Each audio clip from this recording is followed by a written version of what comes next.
The president of Afghanistan fled his own country as the Taliban continues to gain control of the nation and seizes control of the capital. New video showing Taliban leaders inside the presidential palace. And tonight, the Taliban is promising a peaceful transition into leadership, a vow many fear will not be true. Take a look at how quickly the Taliban has advanced. The area in red showing how much ground the terrorist group has gained since April. NewsNation's Felicia Bolton has been keeping a close eye on this quickly changing situation. She joins us now with the very latest. Felicia. Well, Rudabeh, the Taliban will be back in power right before the 20th anniversary of 9/11. The attack on the Twin Towers and the Pentagon started the 2 decades-long war in Afghanistan. Though the Taliban promised a peaceful transition today, the U.S. Embassy warned Americans to shelter in place and not to try to get to Kabul's international airport following reports of gunfire there. Senior U.S. military officials say the airport is now closed to commercial flights, and military evacuations will likely be the only way out of the fallen country. The race to rescue U.S. diplomats from Afghanistan is on. U.S. military choppers are flying over the embassy to evacuate citizens as the Taliban takeover is nearly complete. Afghan President Ashraf Ghani fled the country Sunday.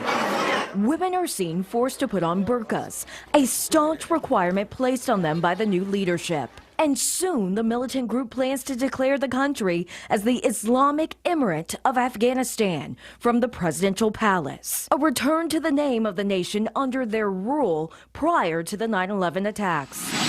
A blow to U.S. service members who fought in the 20-year war. I am angry because I think that, one, I don't know a veteran who wants us to still be in Afghanistan. We all want out. We all want to find a way to have Americans and Western troops and service members leave the country, but not in a way that's going to get our allies killed, not in a way that is going to empower and strengthen the exact same organization that we were fighting in 2001. Former Army Ranger Tom Amenta served 2 tours in Afghanistan. He's also lost 2 friends in battle. I think we're going to be back.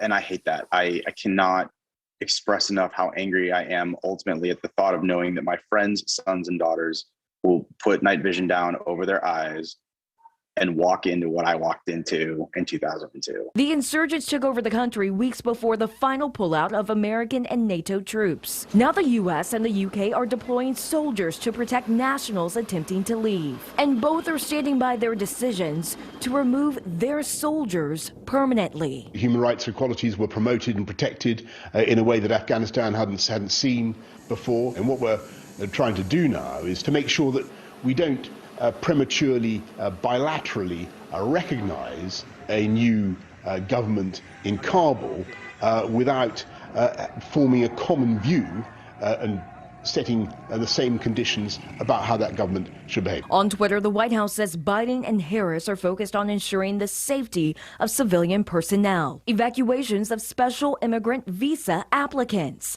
and other Afghan allies. Today, the U.S. Secretary of State Anthony Blinken rejected comparisons of the current U.S. pullout to the Vietnam War. I have to tell you that the inability of Afghan security forces to defend their country has played a very powerful role in what we've seen over the last few weeks.